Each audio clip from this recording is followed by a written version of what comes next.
Hi friends, it's me Terhi here again. New video for Hip Kit Club, and I'm playing today with October embellishments and papers and some things from the November kit too. This is a stamp from October kits, October color kit I think, and I'm going to use it on white cardstock with embossing it with golden embossing powder. I'm stamping it 3 times to this cardstock, and I really don't mind if the image is not beautifully even and the edges are not sharp or anything like that. I just want to have some texture on the background, and later I will also play with the background a bit, so this is only something for the background. But I really much like this stamp image. It's a beautiful bucket of flowers and it's good.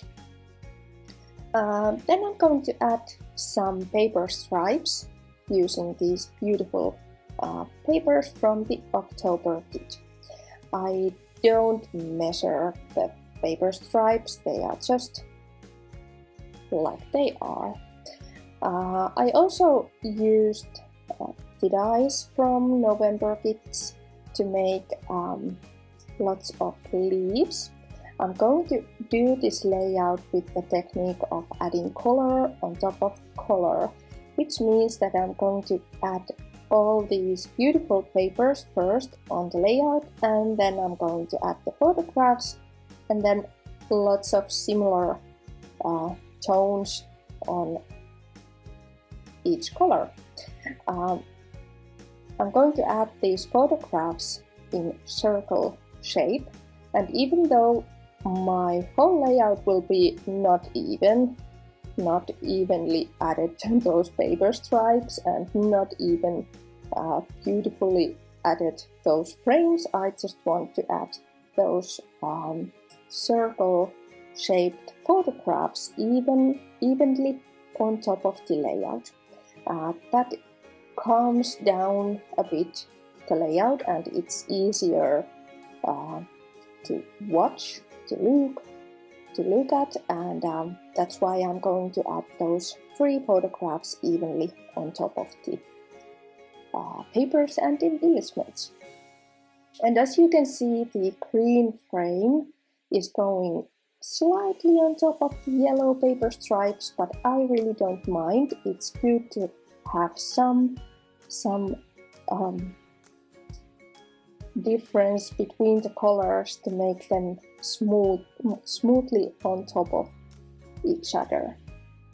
And now I will have those photographs there, and then some leaves, same colors on same colors, again and again, repeating them with these leaves and also with these embellishments.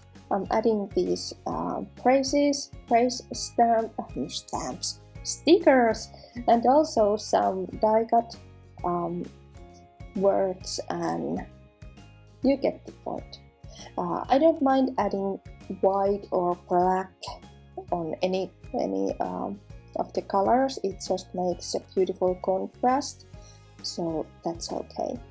I also fussy cut some of the flowers from the pattern papers, and I'm going to add them later on top of everything else. But now, as I said, I'm going to play a bit with the background, and this time I'm going to add some color kit shimmers paints, and going to color a bit of the stamped image. Some of these paints are from previous kits and some are from November kit, and when I have these blue, yellow, red and green, I can mix easily almost any colors. Purple next to purple, red next to red, yellow next to yellow. You get the idea. I'm also going to flick some of the colors here and there, so it doesn't look like I'm going to beautifully color all those stamped images, because that's what I'm not aiming to do. Anyway, I hope you get the idea of this super simple technique, and I hope you are inspired. Thank you so much for watching, and I hope you will see again soon, and have a scrappy day. Bye!